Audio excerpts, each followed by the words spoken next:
At noon, we got Louisville, who's 7-3, traveling to SMU, who's 7-3. SMU favored by 2.5 points on ESPN2. Miller Moss has gone 216 to 336, thrown for 2,444 yards, 11 touchdowns, 7 interceptions. Isaac Brown has had 91 carries for 782 yards and 5 touchdowns. And Chris Bell's had 67 catches for 871 yards and 6 touchdowns. Kevin Jennings for the Mustangs gone 226 to 349, thrown for 2,810 yards, 21 touchdowns, 9 interceptions. TJ Harden has had 133 carries for 613 yards and 6 touchdowns.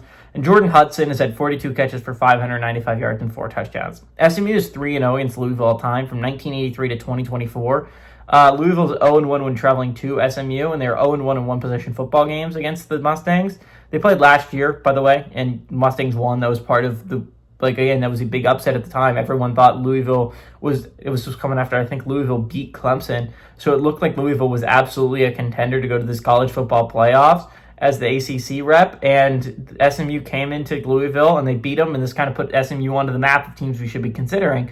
At the time, SMU was a one-loss squad, so we weren't paying super much attention to them because that loss came to BYU, which honestly turned out to not be that bad of a loss. So SMU ended up coming to Louisville and upsetting them, and that was kind of what triggered SMU's path to the college football playoffs. Can they do that again here? It wouldn't be an upset. They got Louisville coming to town this time. But again, SMU needs some things to go their way. Again, the only team that I think that can control their own destiny somewhat is actually two, Virginia and Georgia Tech. If Georgia Tech wins against Pitt and Virginia wins against Virginia Tech, that is the set.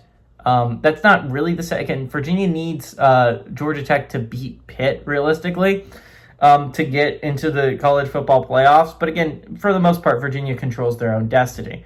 SMU needs some things to go their way. This is a team that is tied with 3 other football teams for first place in the ACC, along with Pitt, along with Georgia Tech, and along with Virginia. And this is what SMU needs to finish with, either a tie to Pitt or a tie with Virginia. It needs to be a two-way tie.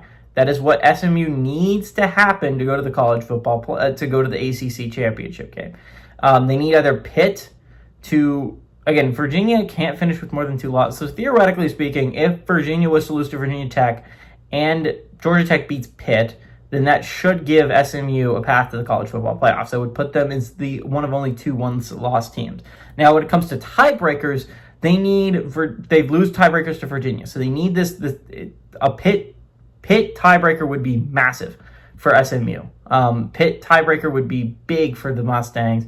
Obviously, if you win out, you're going to get a shot. What the big game you're going to have to look for is Virginia Tech. If you're the Mustangs, you're going to need the Hokies to upset Virginia, or you need Pitt to win out. If Pitt wins out, you're in a Pitt to beat Georgia Tech. If Pitt beats Georgia Tech this week, you're putting yourself in an excellent spot to go to the college football playoffs. You just need to beat Cal.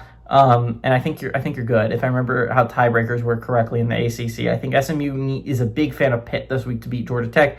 And even if not, you need Virginia Tech to beat Virginia to end the year. So again, big game for the Mustangs. I think they end up getting it at home. They've yet to lose an ACC game at home. I don't think it starts now. They've only lost one ACC game in 2 years in the conference, and it was a road trip to Wake. And again, Wake's a dangerous team this year. I think a lot of people are not paying attention to how good Wake is.